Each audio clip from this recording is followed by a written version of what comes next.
Another way that we can deal with plantar fasciitis is by addressing some of the areas around where the pain is. So in this case, we're going to talk about the calf. Once again, I apologize for my artwork, but the calf actually has a fascial connection into the bottom of the foot. So as that calf starts to tighten, that connection means that that tightness proceeds into the arch, which is going to irritate that tissue, cause plantar fasciitis.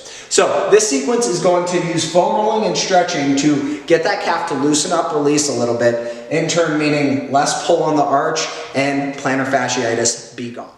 Now, to get that calf to calm down, we're going to start with some targeted pressure release using our ulti roller. So what that's going to look like, so we're going to be seated, we're going to have our roller, and we're going to start right above our Achilles, right above your heel cord. Now, as always, we want to find the affected spots, the tender spots. So the way we're going to do that is we'll slowly roll through our calf, looking for where it's a little bit more sensitive.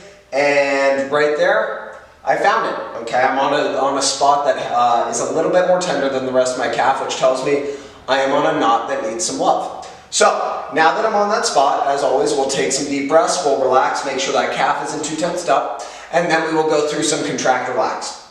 Now, to contract our calf in this situation, what we're going to do is we're going to point our foot down and squeeze our calf muscle. Now, with that rigidity, we'll spend 5 seconds, 5, 4, 3, 2, 1, and then we'll let go of that contraction and let our calf sink into that pressure a little bit more. As always, rule of thumb, at least 3 of those cycles, then we can move on. We can keep going up our calf and look for another tender spot. Or if you want, we can spend some more time on that spot, give it more specific love. Once we get 3 to 5 minutes, 5 to 10 contract relax cycles throughout the calf, then we can go into the next step, which is going to be stretching to get that calf to loosen up a little bit. Now that our calf has calmed down a little bit from that pressure release, the next thing that we're going to do is stretch it, create some looseness, make sure that we don't have that pull on the bottom of our foot. So the way we're going to do that is with a simple dorsiflexion stretch.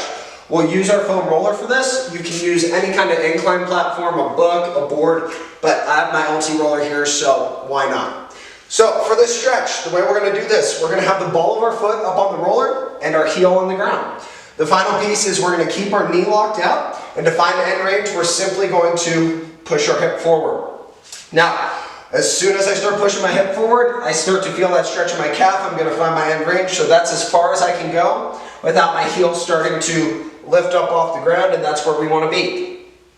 So I'm at my end range. Now I want to breathe, relax, make sure I'm not tensing up. And the final piece is going to be our contract relax cycle. So to create our static contraction, we're going to push through the ball of our foot. Okay, I am doing that now. We're going to hold that for 5 seconds, 5, 4, 3, 2, 1, and then we'll see if we can relax a little bit deeper into that stretch, drive our hip forward a little bit further.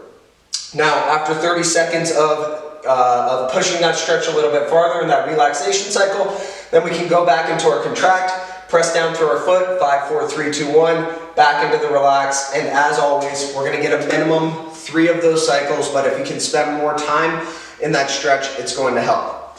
Now, please give this cycle a try, okay? Get 15-20 minutes of that foam rolling the calf into stretching it, and see how that affects your plantar fasciitis. Send us any feedback that you have, any questions you have. As always, I am here to help.